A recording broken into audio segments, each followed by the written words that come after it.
You're listening to Trek FM. Hi, this is Robert Duncan McNeil, also known as Tom Paris from Star Trek Voyager. You're listening to Trek FM.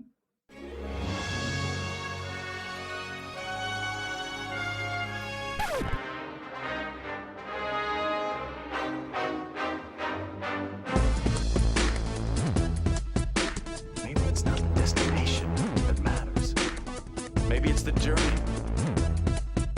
To the journey. Hello, everybody at home, and welcome. This is To the Journey. To the journey! I'm your co-host, Tristan Riddell, and with me, as always, is... Charlene Schmidt. What we're doing today, listeners, is our last Star Trek Voyager commentary of all time. But don't be sad, because what we're doing is Season 7, Episode 19, Author. This is how Netflix describes it. During their now regular communications with Earth and Starfleet, the Doctor sends Earth a holonovel based too closely on his adventures. We all know this episode, and I have yet to meet somebody who doesn't like this episode. Actually, I think there is one person that we know who does not like it, and that is, on Twitter, Enterprise Extra.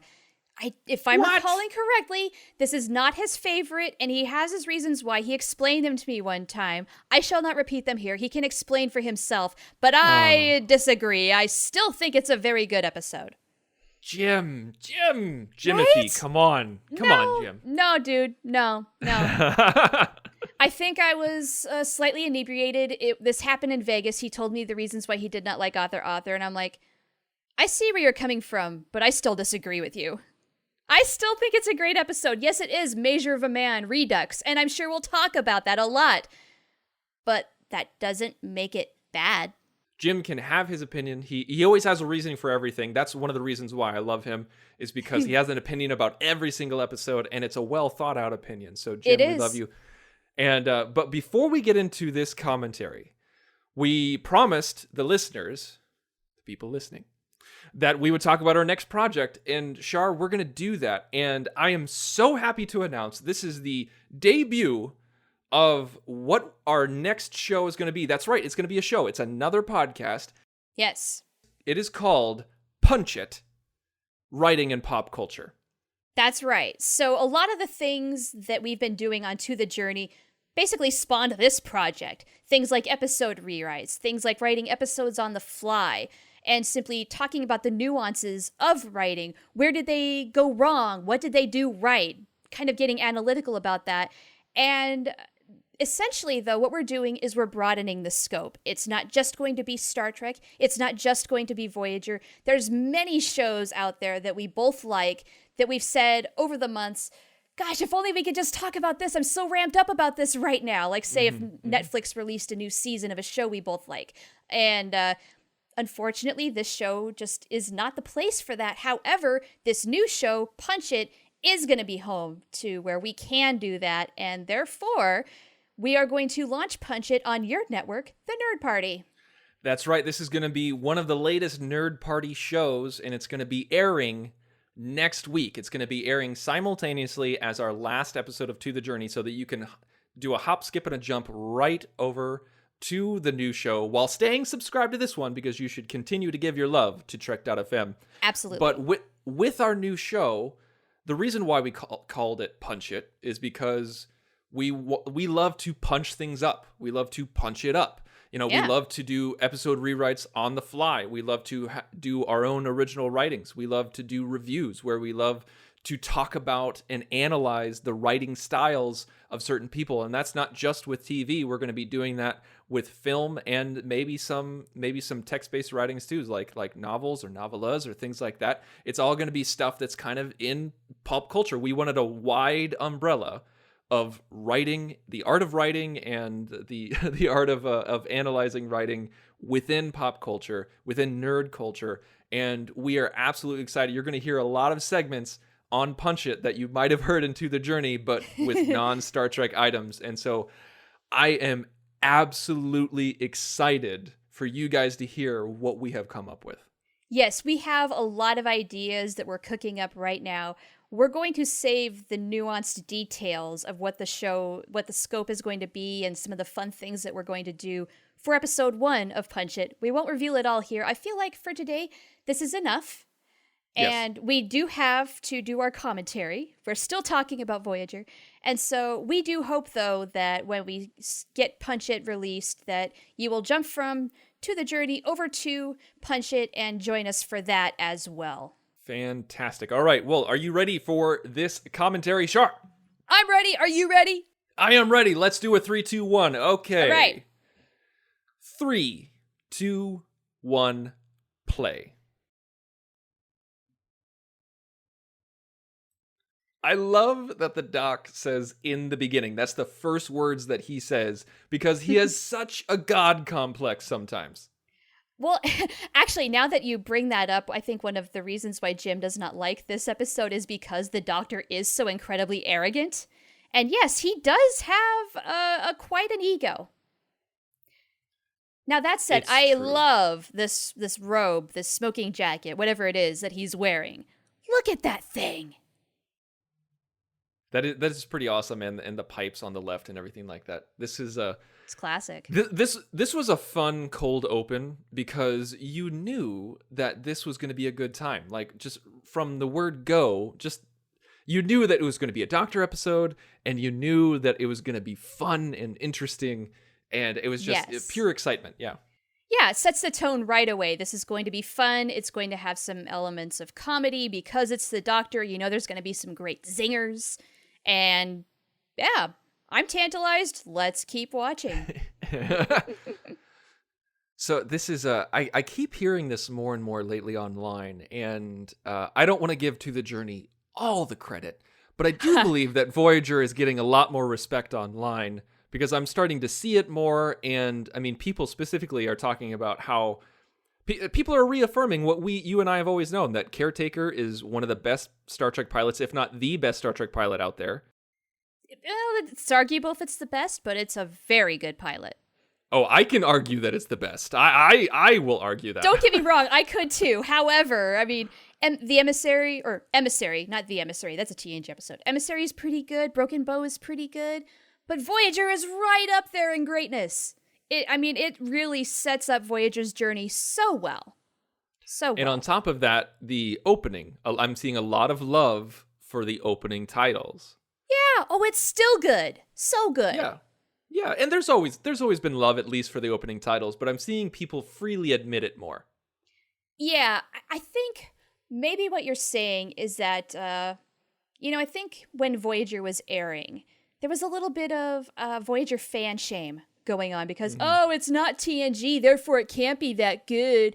And that's kind of gone by the wayside. I think at least just a little bit. There's always going to be the haters, and haters going to hate. Yeah. But you know what? Yes, I agree. There has been more open declaration of love for Voyager, and it's very refreshing to see that. I don't know if that comes from just people like us who are celebrating the show, or if simply the passage of time, people are going back and rewatching it and saying, hey, you know what? This is pretty good. Yeah. I honestly couldn't tell you, like what it is, or maybe it's just because people, like maybe I'm not noticing the hate as much because people know that I have a Star Trek Voyager podcast and they're not willing to admit it to me. I don't know.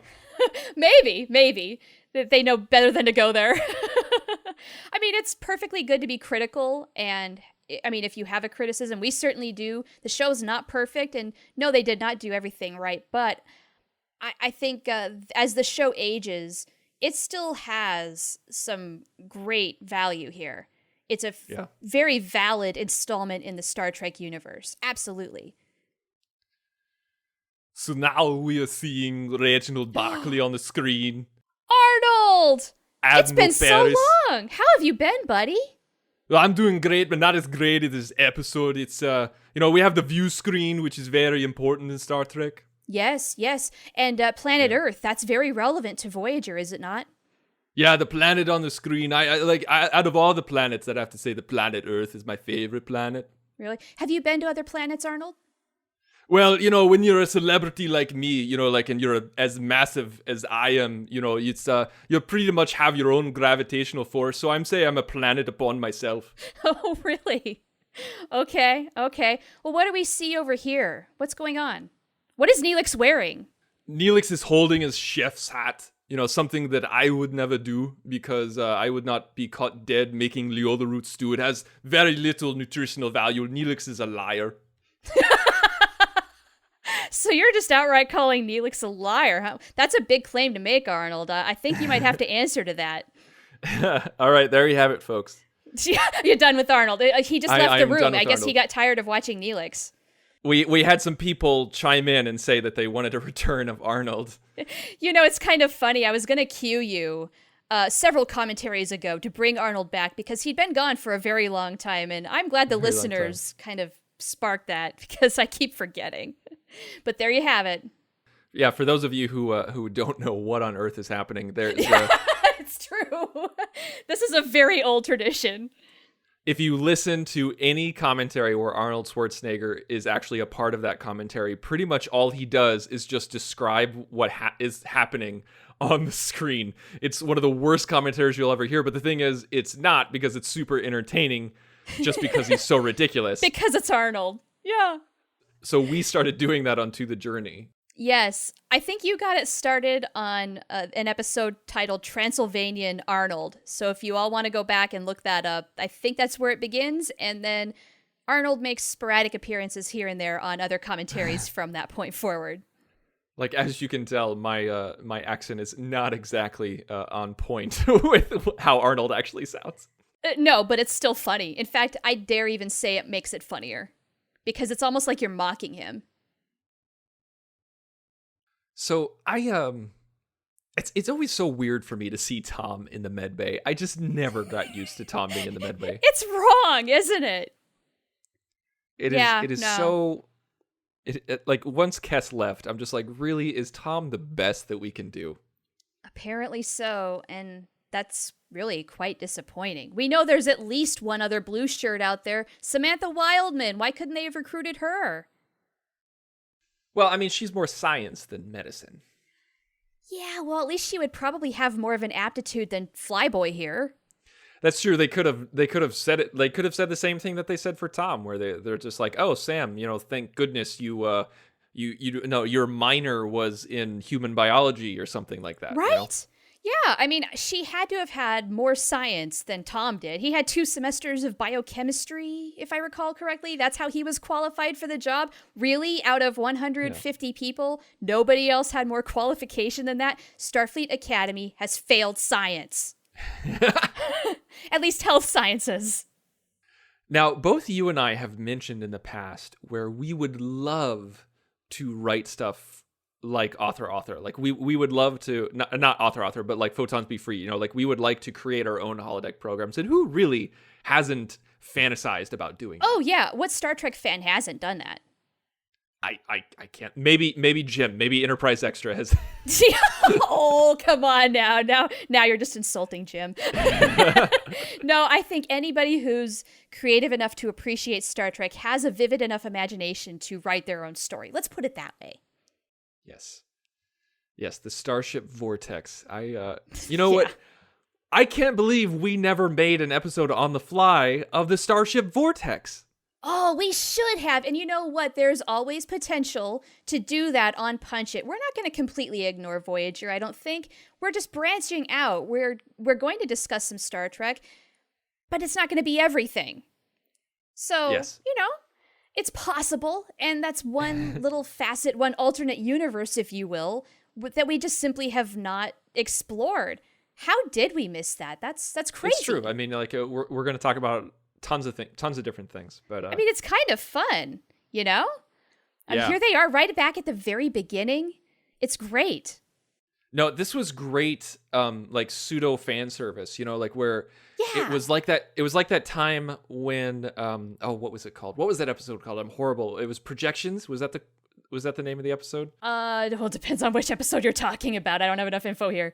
The doc thought that he was a human. Like people were trying to convince him that he was real. Yes, that's Projections. Yeah, like I loved that callback to Caretaker and Projections, but that was early on. And with this is season 7, so we get like a pseudo callback to Caretaker or to like basically like an evil caretaker. Yeah, basically. this was a lot of fun. I loved it. This was great. You're saying the same thing I am. Chakotay with what looks like almost a Bajoran earring and the long hair. Robert Beltran looks good with long hair. And his oversized tattoo. It's just like everything about this was the exaggerations of people. It was just big time. It was just, everything was just a little bit wrong, and I love that about alternate universes, that where things are just a little different. Like when like in the episode that we were just talking about with the mirror, like Voyager's own mirror universe episode, where Doc is basically 700 years in the future, and you have what's it called? I can never remember what it's called. Latent image, right? Is that it? That must. No, I always screw this up. I always think it's latent image, but it's another episode title. Why does this happen during commentaries? It's awful. I know, because it's not like we can just like go and look it up. I think we don't edit these. It's not. It starts with an L, like latent image. I think Living Witness. It's Living Witness is what it does. That's it. Way to go. Okay, so Living Witness. Jeez, sorry, folks. So in Living Witness, they have these people who are trying to reconstruct all the data, and they're getting a lot of things wrong. And one thing in particular is that, like, it says, like, oh yeah, like he's like, oh, I always thought you were an android. No, I'm a hologram. It's like, well, like, is your home on Mars? No, it's on Earth. Like they got all these little things wrong, and this is like an intentional version of that. Yeah, basically, a lot of parallels. Yeah, like Chakotay's not human; he's Bajoran, and Janeway has black hair, and B'Elanna's not Klingon, and Tom has a mustache.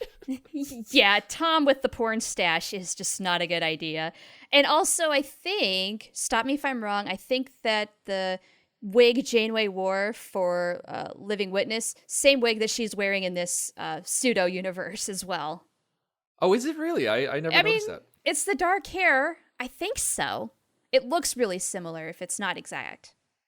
This was such a good story structure for this episode, where instead of seeing one person go through every single interaction within Photons Be Free, we see a new person for each scene, each sub storyline. So like we saw Tom in the first one, but now we're seeing B'Elanna in the next one. Later on, we're going to see Harry. We're going to see ultimately Janeway, and it's just it was really cool to get those different perspectives.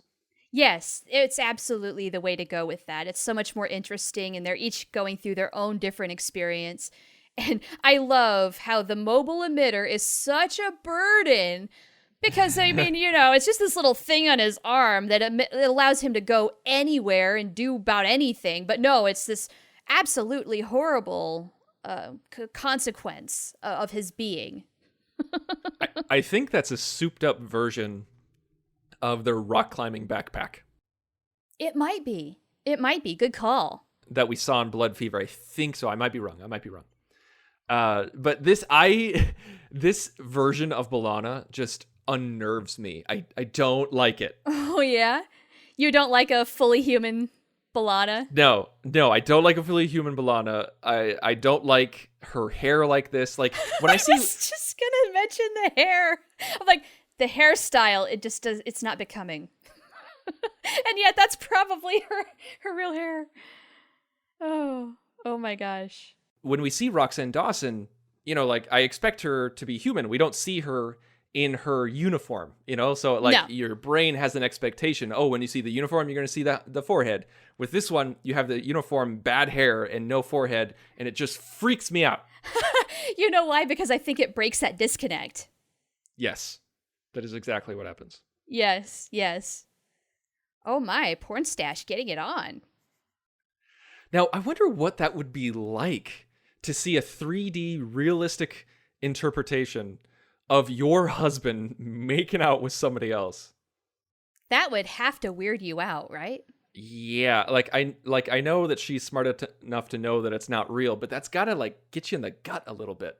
I mean, it's still gotta mess with you, yeah, mentally. Even though it's not reality, you're just like, what? Yeah. Oh, that classic gun. She's got all these weapons in her ready room. Yeah, this is Janeway, all right. Neelix with the backpack on and the blue uniform is so alien to me. It's an image that makes me laugh every single time. Because you don't buy it? Yeah, it's just so odd. Well, it's kind of like when he wore a yellow uniform in Year of Hell. I'm like, Well, I can almost picture him in a gold uniform a little bit better than this one. Maybe it's just because of his coloring, but like this is almost as awkward as seeing Picard in his blue uniform in Tapestry. Oh, yeah, I get it.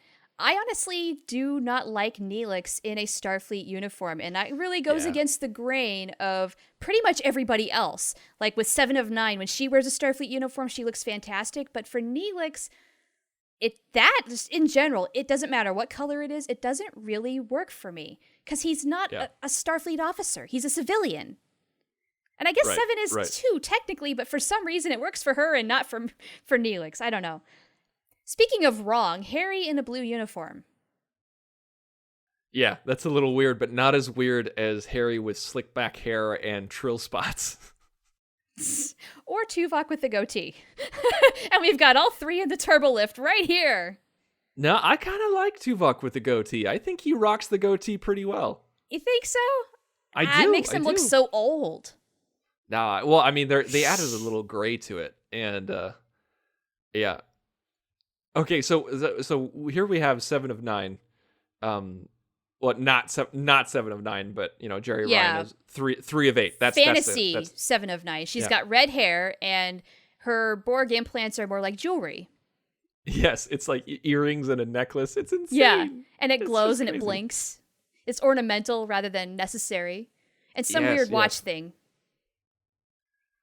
I'm actually quite surprised that we're not seeing some midriff on her, like in Mirror Universe Uhura. Well, yeah, and especially, I mean, since the Doctor, we know that he has feelings for her. I'm really surprised that he didn't kind of sex her up a little bit. It's his fantasy. Well, maybe it's because the Doc respects her too much to do that. I would love to think that. Yes. However, Star Trek doesn't always follow through with messages like that, and so maybe, okay, here's the apologist in me explaining this off. He designed her Borg jumpsuit, remember? Yes. So that's his handiwork. He's not going to ruin that. There we go. There you go. Headcanon established. Okay. I can live with that. Think about how defeating of an ending this would be. Like you don't go out in a blaze of glory, like you don't go out like with 2 machine guns or anything like that. You don't achieve any kind of mission. You're just like, nope, your program's decompiled. Have fun. Bye-bye. Good job. So that depressing. is disheartening. It's like the end of Melancholia. And then zap, that's it. End of episode. There you go. It's done. We can move on. Nope. Oh, there we go. We're just back from commercial. I know we keep talking about stuff that's happening on screen, and that's bad podcasting, but I never understood. I know it was to save money, but I really wanted him to have an actual setting, because it's just a desk with a smoking jacket and then the bare walls of the holodeck. I would have loved to have seen him in some sort of like lounge or office or like den or something like that. A study of some sort. Yes. That was the word I was groping for. A study. Yes, thank you. Yeah, I'm sure the logistics of constructing a set they're going to use one time toward the end of the show. Imagine that's the real reason why that didn't work out, but that would have really added some atmosphere for sure. Yeah. Those bare holodeck walls don't do much. I do like that the crew is pissed. Like they confront him about it. They said like, this is not cool. Like this is not okay. And it's to the point where like, I know it's just a show and I know it's the producers wanting to have this happen, but they're trying to make a point, but there's no way in hell the Doctor would be like, oh, what are you talking about? This is totally different. Right. Yeah. There's a little too much truth in the fiction, and yet, like, I guess it blurs the line enough to where everybody's mad because what do you think is an exaggeration, Doc, and what isn't? Yeah. Yeah. So, to be honest, we were talking about how we would all love to write our own little story like this. What if we showed it to our friends and they thought that we got them all wrong? This is actually quite dangerous. Oh, that's Is that what you think of true. me? That would be even worse. Yeah. Yeah, because then your friends would probably hate you and never talk to you again. So true. You're absolutely right. So actually, let's hold off on the holodeck technology for a little while. So we we wouldn't have to write something using our friends and family. We could write something completely original. Yeah, ideally we leave them out of it. Let's just go with that.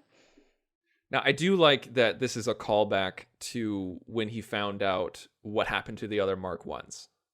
Mm-hmm. And this is what stirred him to do it. And this is great because it's not just him writing because he's bored. It's he had inspiration. He had a cause that he wanted to draw attention to. That's very important. Yeah, absolutely. And we saw that whole thing earlier in the season. So, if you're watching the show chronologically, that's still fresh in your mind. And this is just building up off of that. And hey, continuity on Voyager, guys. It happens. It's good. So Kim is listening to his parents, and it's so great because we get to see the parents for the first time, except in like one time we saw the mom in a flashback, I think. But I love Kim's parents. I love everything about them, everything that's been said about them. It's she's such a great mom because she is everybody's mom. Yes, she really is. She's that sweet mom everybody wants, if in fact that is not their mom. Let's put it that way. But it's like slightly embarrassing. You're just yes, like, Mom. Yes, yes. Yeah, like, why haven't they promoted you? Yeah. I do not like that Seven's there to eavesdrop. That seems very rude. It kind of is. She's there to maintain the comm link, right? So I guess maybe it's a necessary evil, but if she doesn't have to be there, like, come on, give some privacy.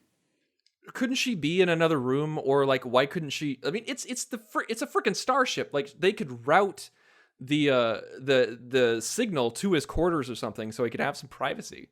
Yeah, you would think so, right? She doesn't have to be in stellar cartography to manage a stellar cartography station. Oh, I wasn't even thinking that. Like, I think, like, leave her in stellar cartography, but send the signal someplace else. Like, Kim's... Oh, like your quarters or something. Yeah. Yeah, although your quarters doesn't have that nice big screen. That's true. Yeah, I want to see my mom 16 feet tall. Yeah, larger than life. That's how you want to see them after 7 years, right? Something like that. What I love about Author, let's get to the heart of the matter, is that, yes, this is kind of analogous to Measure of a Man, where Data had to fight for his rights as an android. This is kind of like the next step. Holograms. Are they sentient? Are they not sentient? Do they have rights? This puts that all into play, all into question. And it makes a lot of sense that this is happening. Yeah, absolutely. Starship Voyager, even better than Vortex. Voyager. Melrose Space. Now this was this version, like Tommy's version, is by far my favorite version because Robert Picardo does such a great job of hamming it up in every single scene. Oh, and he has the horrible fake hair right in this scene. It's just the disgusting. comb over. Yes, it's awful. Like, Payback. Can you imagine being Robert Picardo, like on set, where the writers go, "Okay, so we're gonna give you a comb over"? I think he would be all about it. I think he would think that's so funny.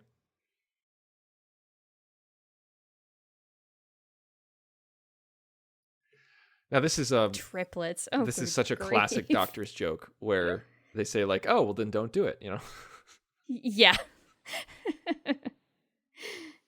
I love how he's just, this is bad podcasting, but he's just waving it around, not even taking the readings. Ah, la, la, la, la, la, la. And he's going to give her a Klingon aphrodisiac. Now, this right here, like, we've gone into, like, some weird territory here. Like, oh, yeah. This is actually where I would be offended as an individual, where I'd be like, you used my image to drug another person and take advantage of them sexually. I friggin' hate you. Like, I will slap you silly. Yeah, it's not right. It is unethical on several levels already at this point. But I know that Tommy was trying to make a point, you know? Yes, that's the whole intent. Like, how do you like it, huh? Yeah. Yes, yes. And yes, for entertainment purposes, it's absolutely wonderful. I would have liked to have gotten one more Tom Paris holodeck creation before the show got over. Oh, heck yeah. Absolutely. Because he was so into it. He created Sandrines. We had Captain Proton. And I guess they stuck with Captain Proton for quite a while. We saw it here and there. But I wouldn't think that he would stop. Yeah, I'd want to see like one more intricate storyline where, you know, like he was really into oh man, what was it called? I'm so horrible with the names. It was the one where it was Seska's program, like when Seska reprogrammed Tuvok, worst case scenario. Yeah, the worst case scenario thing. I don't remember the name of the holo program. Insurrection 1 Alpha, Insurrection Alpha, or something like that. Something like that. It I'm not sounds about entirely right. sure. Oh, and there was also Fairhaven. He created that. I wanted another Fairhaven. I wanted him to actually achieve Insurrection Alpha or something like that. And also, just so the listeners know, my first choice for our last commentary I knew this was going to come up. was Fairhaven. So if any of you are sad that you have been robbed of a Fairhaven commentary, you have nobody but Charlene Schmidt to blame. I'm just putting that out there. How dare you, sir? Just putting it How out dare there. you? I didn't reject the idea. You threw out Fairhaven. Almost jokingly, you were like, ha ha ha, Fairhaven. And then you put down author. And I said, that's a good one. And we went with it. I didn't reject Fairhaven. We might have even done it. But you know what? This is a better episode anyway, sir. I'm still going to blame you. Fine. I really don't care. Okay, I like Cooking with Neelix. Like it's a hollow cookbook proposal. That's such a good idea. Like having someone, having an interactive chef to teach you how to cook and what to cook and how to do it. Oh my god, I would totally do Cooking with Neelix. I would have that holodeck program. I would love to have a holodeck program like that minus the Leola route. Yeah. But I would love to learn like how to really cook and know the expert tricks of the trade. That would be amazing. Absolutely. That would be extraordinarily educational. Now, for the record, though, there is a cookbook that's like Cooking with Neelix, and you can get it on Amazon. I think it's out of print, but you can still find it here and there, and it's recipes inspired by the Delta Quadrant. Yeah, I don't understand why I never got that. I should own that. That is absolutely something I should own. Well, and you know what? Cooking with Neelix, I think, would be a lot more entertaining than A Briefing with Neelix. You know, that news program he did on season 2. I'd like to think that he eventually got bored with doing that show and then started Cooking with Neelix, which is great because then all those episodes he did would be very handy for crewman Chell, who took over for Neelix. Yeah, absolutely. Yeah. I think that would be good. Like, I was glad that we got that his show at least once more in the in Star Trek. Like it was a passing reference with Samantha said, like it was on in Samantha's quarters, and she's like, oh yeah, she's a loyal watcher or something like that. Yeah, I think that was Macrocosm, if I'm recalling correctly. I would have liked to have seen more original content from the Voyager crew, because you're not getting any new stuff. Like, you're not getting any new TV shows or movies or holodeck programs or anything like that. And so, you know, like, you would have people doing podcasts where it's just like, it's like, okay, welcome to the Voyager podcast. Today's meal is going to be Leola root, like onion stew. That's the twist. So tune in, everybody. You know, just stuff like that. Your breath will be twice as bad. Yeah, there'd be more of that stuff, I think. Yeah, sort of like when you're in school and, you know, they do the announcements every morning. Yes. You know, what's for lunch, what's going on, who won some awards. I would think that on Voyager that would be, kind of entertaining, good to know. And then also, they maybe have some material that they've bartered with from other cultures, but as far as their own stuff, they got to make their own. It would be kind of like in Star Trek VI, The Undiscovered Country. They still did the, now hear this, now hear this. You know, like something like that. I think that would have been an interesting, like, because we didn't hear it in TNG or Deep Space Nine or anything like that. But I feel like in Voyager, that could be a fun thing to experiment with because they're on their own. They get to do their own thing. And so they're like, maybe that would be a good idea to do a now hear this instead of just an email blast. Right, exactly. A lot more entertaining, conducive for entertainment value for us as the viewers. But also, I would have loved to have seen them play around with that sort of stuff a lot more. I mean, we had Talent Night one time. We have no idea if it continued. So they should have played with that a whole lot more in terms of like, what are they doing for their brand of fun? What sort of things do they develop? We got some of it. I would have loved a whole lot more. Absolutely. Now, I like that we got the same actor to play B'Elanna's dad. I thought that was very nice. Yes, that's nice. I mean, that's always a good thing when that happens, but... Yes. And I love the fact that they actually do speak with one another. We actually get to see that because we know there's such tension there. I mean, just about every B'Elanna episode mentions her mommy or daddy issues, so now we actually get to see it in action. And I love that bit at the end where you realize that there is a little bit of hope for their relationship. She goes, I'll write you. You know, that's just, and the way she said it, the tone of her voice, it got you right on the heartstrings right there. Right in the feels. Yeah, absolutely. One thing I absolutely love is the look of 24th century Starfleet headquarters in San Francisco. I loved that building we just saw a moment ago, the communications building. That's a cool look. Yeah. Nice. I whenever we get a sneak peek of Earth in the 24th century, I'm all about it. All about it. It's always nice. We don't get nearly enough of it. That's for sure.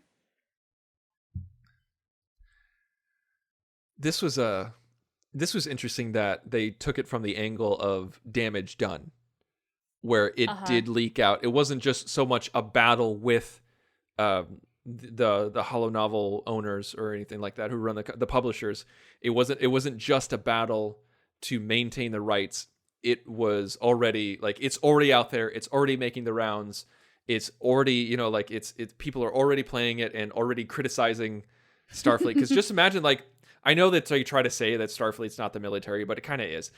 Just imagine if some medic over in who's stationed overseas wrote a novel and released it, and it portrayed his general in a negative light.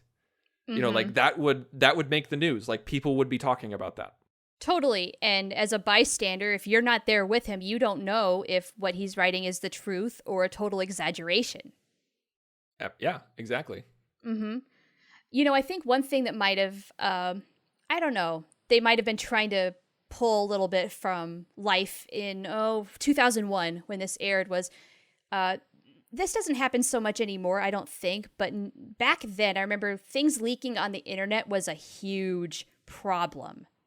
And it was sort of like when it was first happening too, they've never had to deal with things leaking so quickly and so to so many people in the masses. If something got out, it kind of was like damage control because you could spoil the whole plot of, say, this big movie you were going to have coming out, and then it's not going to be entertaining if you know what happens. And so I wonder if they're kind of pulling for that a little bit, just a little bit here. Could be. Because I remember they were trying so hard in that day to control the internet, and we all know that does not work. I love that Janeway is initially pissed. She's angry that he created this, but the moment that someone tries to go after him or say that he's not a person or say that he has no rights, she immediately gets into Mama Bear mode, and she's like, no, I'm allowed to yell at him. You're not allowed to yell at him. That's right. It's sort of like somebody, you make fun of your family members all the time, but if somebody else does it who's not in your family, it is not okay. Yes, exactly. Yes. I can't believe he gets compared to Toby the Targ. It's such a low blow. Is that the step below Flotter? I'd in say terms so. of characterizations? Yeah. Toby the Targ. That'd be funny if they should have made a Flotter reference where it's just this guy's no better than Flotter, and he's like, you watch your pink mouth. Yeah. That would have been great. How dare you insult Flotter? That was my childhood you're talking about.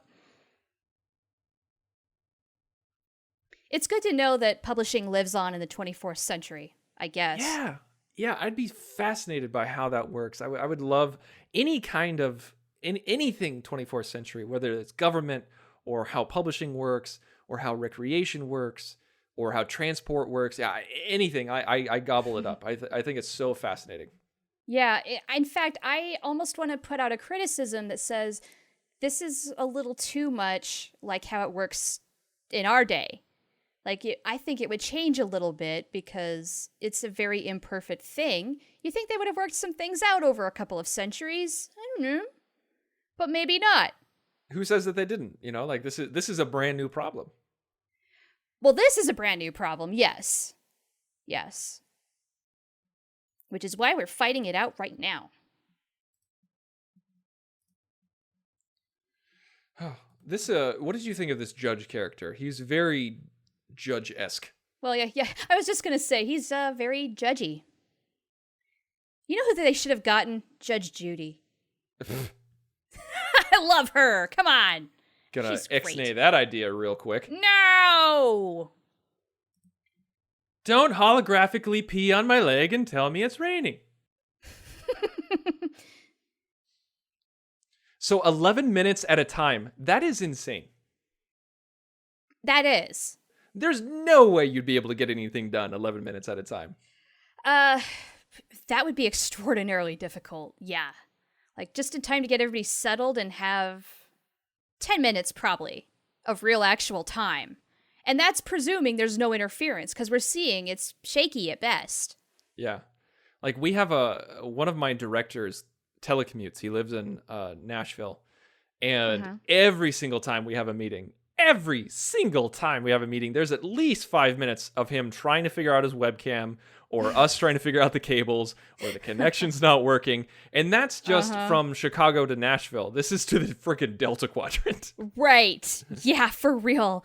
And like, even for us, when we're podcasting, sometimes our connection is not always stable. Yep. You don't know that all the time from the magic of editing, thank goodness, but it happens almost every time.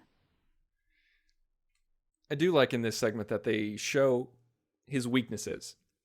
They show how, like that if he can be reprogrammed, it's because he wants to be reprogrammed and he's trying to become better than himself. And like in Janeway's example is like, yeah, he totally disobeyed orders. And they're like, yeah, well, what? I mean, why would you talk about that? That's not exemplary. He's like, yeah, but it's human. Yes. Yeah, they're humanizing him. That's what they're trying to do.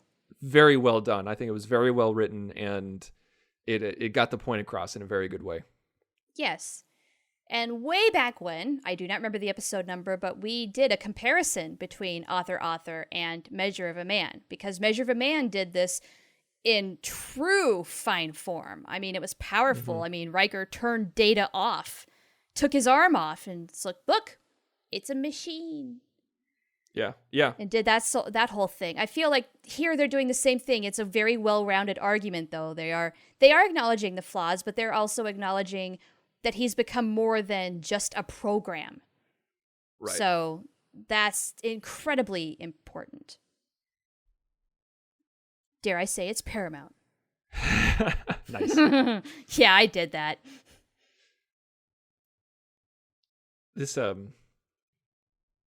is also a great speech, because if you remember season 1 Janeway, when Kes goes to Janeway to talk about the Doctor and how badly he's being treated by the crew, that's a very different Janeway than the one we're seeing right here. Because season 1 Janeway, she's like, you're talking about compassion for the Doctor. Him? Really? I've heard that he's a complete a-hole. He has no bedside manner. We're talking about reprogramming him. And then here, she's absolutely defending him. This was I really enjoyed the outcome of this episode, where it wasn't, I hereby declare the Doctor a person. Yeah! I'm glad that didn't happen, because what he said is that it was, he says, he's like, I'm not comfortable with establishing this much precedent, so I'm gonna give you artistic rights, but I'm not gonna give you personhood. Right, one step at a time, I suppose, which we see in our world all the time. Right. One little baby step, one absolutely just painful, kicking and screaming baby step at a time sometimes. This was anytime we could find out more about Seven's family, that intrigued me. I really enjoyed that because, I mean, even though we got lots of backstory of her, I mean, we got more backstory of her than pretty much anybody on the ship. Yeah, but basically. It was cool to see. It humanizes her a little bit more, where she didn't just have parents who got assimilated. She had people who cared about her, looked after her, and it was people who were invested in her future and who would be so happy that she's actually alive. Yes. You stole the words right out of my mouth when you said humanized, because this is a completely new dimension of humanizing Seven. I mean, they've really done this in a lot of other areas, but the fact that she even has an Aunt Irene and is talking with her right now, and this lady, I think she cares a great deal for Seven and is thrilled to know that she's alive. That's awesome. Yeah. And take a drink. In the novel verse, there's more Aunt Irene. There's a lot more. Yes, a lot more Aunt Irene. And I love that, Irene is just kind of like, is like not poking fun at her, but like teasing her and talking about how precocious she was as a child. And Seven is taking it how Seven would take it. She's like, oh, I shouldn't have called. I'm sorry. I didn't mean to be such a bother. Like she's taking that personally and taking it out of context, where anybody who was raised in humanity would know that that's what grandparents do. That's what aunt and uncles do. They're just like, oh my gosh, you were running around naked one time and I tried to put pants on you. And, and you get embarrassed, but you're just like, oh, Aunt Irene. But Seven was legitimately bothered by what she was saying. Right, because she's not been human that long still, yet does not realize the social context of that sort of thing, where it's a happy, nostalgic experience. It's a memory for Aunt Irene. Yeah. And yeah, Seven, she'll get there. Aunt Irene's probably got a couple of those naked in the bathtub pictures that all parents seem to take for some reason of their kids. I mean, Seven's got a lot more room to go. It's so funny.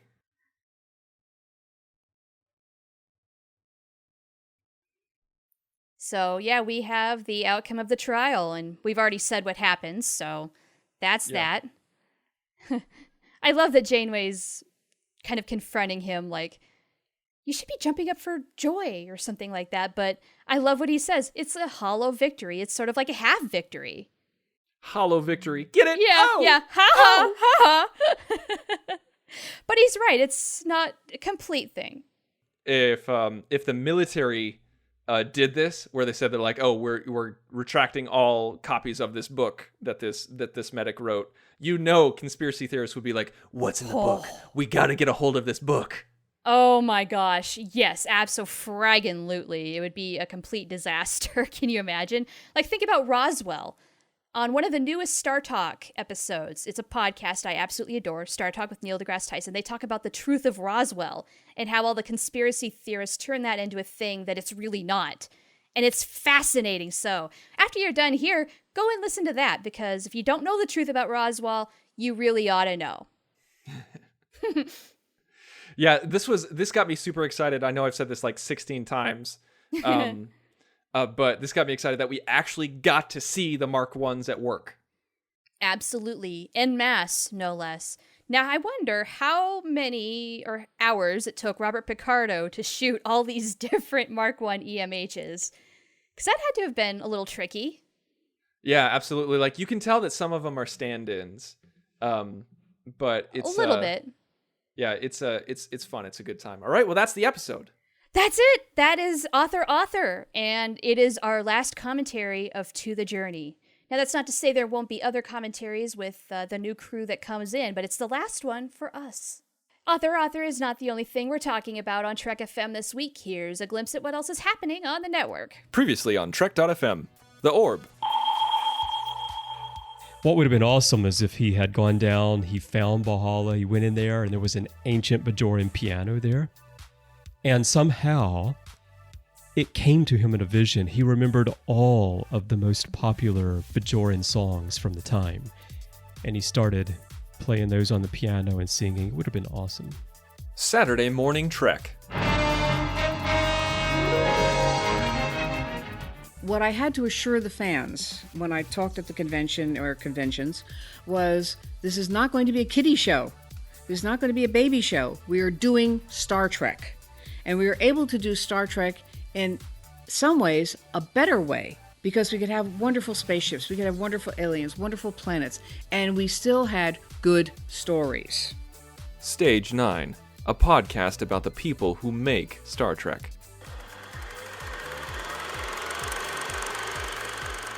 Every chance they have to get him off the bridge of that ship and have him running around on some planet or shooting some guy or jumping on something, they do. And it's like, he's got that chair there. It looks really comfortable. Let's have him sit in it for a while and command a starship. And that's what else is happening on Trek.fm. So check out all the shows that we have on the network, and if you are not already aware, and how can you not be aware if you've listened to any other episode of this network, we are a listener-supported network, and therefore we need your help to keep the Trek Talk coming to you. Go to patreon.com/TrekFM and consider becoming a monthly subscriber.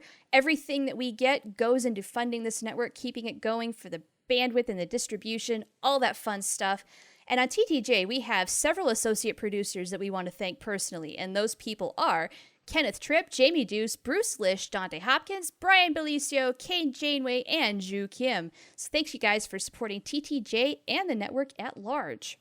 All right, well, there you have it, folks. So thank you so much for listening, downloading, and subscribing. We love you guys so much for everything that you've done for us over the years. And we thank you. So many of you have written us nice tweets and emails and texts and Facebook messages wishing us well, saying that you loved what we've done over the past 4 years. We really, really do appreciate it. And I did a collection of all of them on my Twitter profile. I created a quote unquote Twitter moment with as many well wishes as I could find. And if you go to twitter.com/theinsanerobin, you can find them there.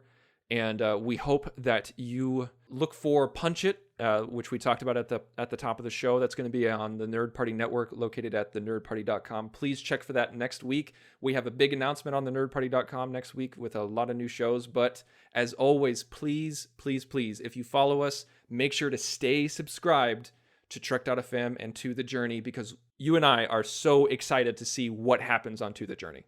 Absolutely. I am genuinely looking forward to the next take of To The Journey. I feel like we got the ball rolling, and then whoever's hands it goes into, they're going to take very good care of it, and we're going to get a completely different, perhaps, perspective on Voyager, and that's going to be exciting. You're going to get some new voices. It's going to be fantastic. And yes, I hope you keep listening to The Journey. Hope you join us for our new adventure on the Nerd Party, as well as our final episode next week. But you'll have to tune in to find out what that is, and hopefully all of you will. But until then, this has been To The Journey. To the Journey!